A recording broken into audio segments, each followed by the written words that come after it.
जय श्री राम दोस्तों। तो चलिए शुरू करते हैं कहानी का नाम है सत्य बोलो। एक डाकू था, भयंकर सा, डाके डालता था। आजकल का प्रोफेशन उसका डाके डालना था।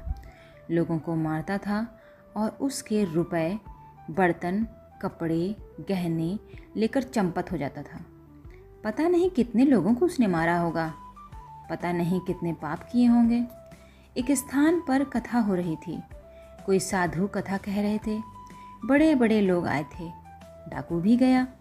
उसने सोचा कथा समाप्त होने पर रात हो जाएगी और कथा में से जो बड़े आदमी घर लौटेंगे उनमें से ही मैं किसी को मौका पाकर लूट लूँगा। कोई कैसा भी हो, वह जैसे समाज में जाता है उस समाज का प्रभाव उस पर अवश्य पड़ता है।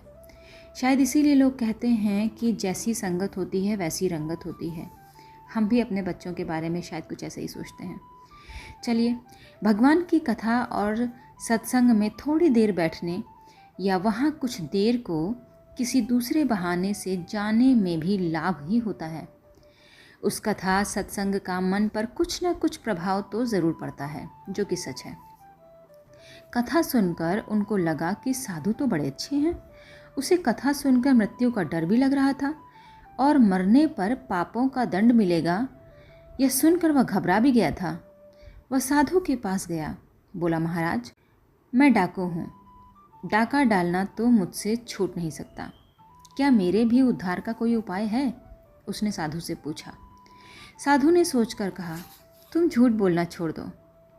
लेकिन ये कैसे हो सकता है? डाकू ने स्वीकार कर लिया और लौट पड़ा। कथा से लौटने पर वह घर चले गए थे। डाकू ने राजा के घर डाका डालने का निश्चय किया। वह राजमहल की ओर चला। पहरेदारों ने पूछा, तुम कौन हो? झूठ तो छोड़ ही चुका था। डाकू ने कहा, मैं डाकू हूँ। पहरेदारों ने समझा कोई राजमहल का आदमी है, पूछने से अप्रसन्न हो रहा है। उसने रास्ता छोड़ दिया और कहा, भाई, मैं तो सिर्फ यूं ही पूछ रहा था, नाराज़ क्यों हो रहे हो? जाओ। वह भीतर चला गया और खूब बड़ा संदूक सिर पर लेकर निकला। पहरेदार ने फिर पूछा, क्या ले जा रहे हो? उसने कहा, जवाहरातों का संदूक। पहरेदार ने पूछा, किससे पूछ कर ले जा रहे हो? डाकू तो झूठ बोल नहीं सकता था।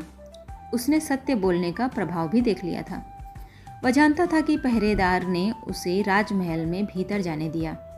वह भी सत्य का ही प्रभाव था, नहीं तो पहरेदार उसे भीतर भला जाने दे सकते थे? डाकू के मन में से उस दिन के साधु के लिए बड़ी श्रद्धा हो गई। उसका डर एकदम चला गया था। वह सोच रहा था कि यदि इतना धन लेकर मैं निकल गया और पकड़ा न गया तो फिर आगे कभी डाका नहीं डालूंगा। उसे अब अपना डाका डालने का काम अच्छा नहीं लगता था। पहरेदार से वह ज़रा भी झिझका नहीं। उसे तो सत्य पर भरोसा हो गया था। उसने कहा, डाका डालकर ले जा रहा हूँ। पहरेदार ने समझा कोई साधारण वस्तु है और यह बहुत चढ़ने वाला जान पड़ता है। उसने डाकू को जाने दिया। जब सुबह हुई तो राजमहल में तहलका मच गया। जवाहरात की पेटी नहीं थी। पहरेदार से पता लगने पर राजा ने डाकू को ढूंढ कर बुलवाया। डाकू के सच बोलने से राजा बहुत खुश हुआ। उसने उसे अपने महल का प्रधान रक्षक बना लिया। अब डाकू को रुपयों के लिए डकैती करने की कोई आवश्यकता नहीं हो रही थी। उसने सबसे बड़ा पाप असत्य बोलना छोड़ दिया था। दूसरे पाप अपने आप छूट गए। नहीं असत्य समपातक पुंजा। आपको इस कहानी से क्या सीख मिलती है, मुझे कमेंट करके ज़रूर बताइएगा।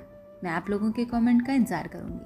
मेरी कहानी को लाइक करिएगा, शेयर करिएगा। मेरे चैनल को अभी तक सब्सक्राइब नहीं किया है तो प्लीज़ सब्सक्राइब कीजिए, प्लीज़ सपोर्ट कीजिए। और तब तक के लिए जय श्री राम।